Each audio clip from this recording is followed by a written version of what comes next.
नमस्कार, आप देख रहे हैं एसबीडी न्यूज और मैं आपके साथ आपका दोस्त सुदर्शन। दोस्तों, महाराष्ट्र और झारखंड विधानसभा चुनाव में सटीक सर्वे के बाद आज हम दिल्ली चुनाव पर अपना ताजा सर्वे रखने जा रहे हैं।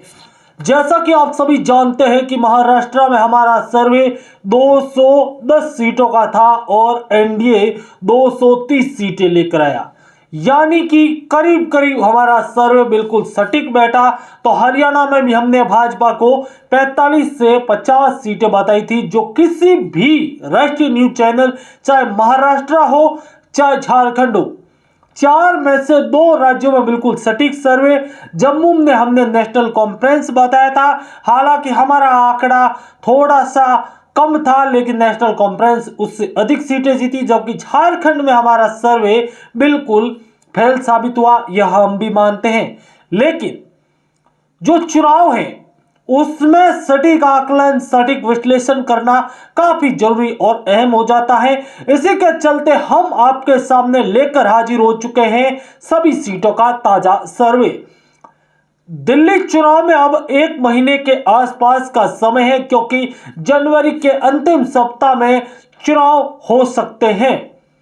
इसी को देखते हुए चुनाव आयोग भी तैयारियों में जुटा हुआ है। खास तौर पर सत्ता में है आम आदमी पार्टी और अब तक आम आदमी पार्टी ने अपने प्रत्याशियों की सूचियां तक जारी कर दी है।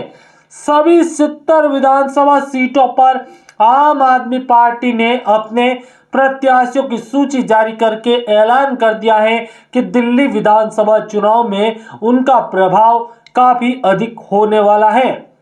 हालांकि अब देखने वाली बात यह होगी कि दिल्ली में किसका दबदबा रहेगा, दिल्ली में कौन सी पार्टी प्रभाव स्थापित करेगी, क्योंकि भाजपा को दिल्ली में 28 सालों का सूखा समाप्त करना है। जी हाँ दोस्तों, कोई 5-10 साल का नहीं, 28 साल का लंबा यहां पर वनवास संपन्न करके सरकार बनाने के आंकड़े तक पहुंचना चाहेगी भारतीय जनता पार्टी।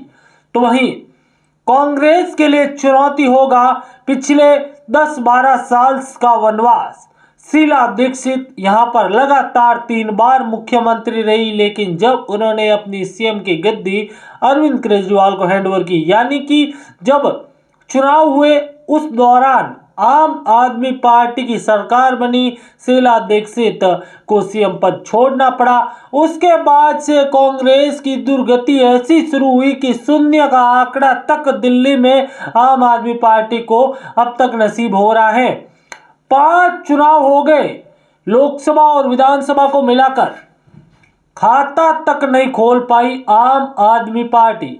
जी हाँ दोस्तों, 5 चुनाव के कांग्रेस पार्टी 5 चुनाव के लंबे अंतराल के बाद यहां पर खाता खोलने तक तरस गई आम आदमी पार्टी। इससे आप कांग्रेस पार्टी, इससे आप समझ सकते हैं कि दिल्ली की जनता ने कांग्रेस को सिरे से खारिज कर दिया है। 14, 15, 19, 20 और 24 यह 5 चुनाव, जिनमें 3 लोकसभा के और 2 विधानसभा के, इन चुनाव में कांग्रेस पार्टी को खाता तक नहीं खुला। यह सबसे बड़ा यहां पर कांग्रेस के लिए सवाल रहेगा और इसी के चलते कांग्रेस ने इस बार दिल्ली में बूथ लेवल, इकाई लेवल से यहां पर ग्राउंड जीरो से चुनावी तैयारियां शुरू की हैं। काफी समय हो चुका है और अब कहा जा रहा है कि जनवरी के शुरुआत में राहुल, प्रियंका गांधी से लेकर सोनिया गांधी भी इस यहां पर बूथ लेवल के चुनावी प्रचार को आगे बढ़ाइए और दिल्ली की जनता के मन में अपना घर करने की कोशिश करेंगे। वहीं भारतीय जनता पार्टी को भले ही विधानसभा चुनाव में इतनी बड़ी कामयाबी नहीं मिल रही है, दहाई का आंकड़ा छूना तक मुश्किल हो गया है, लेकिन पिछले 3 लोकसभा चुनाव से दिल्ली की जनता ने भारतीय जनता पार्टी को सभी 7 की 7 सीटें दी है।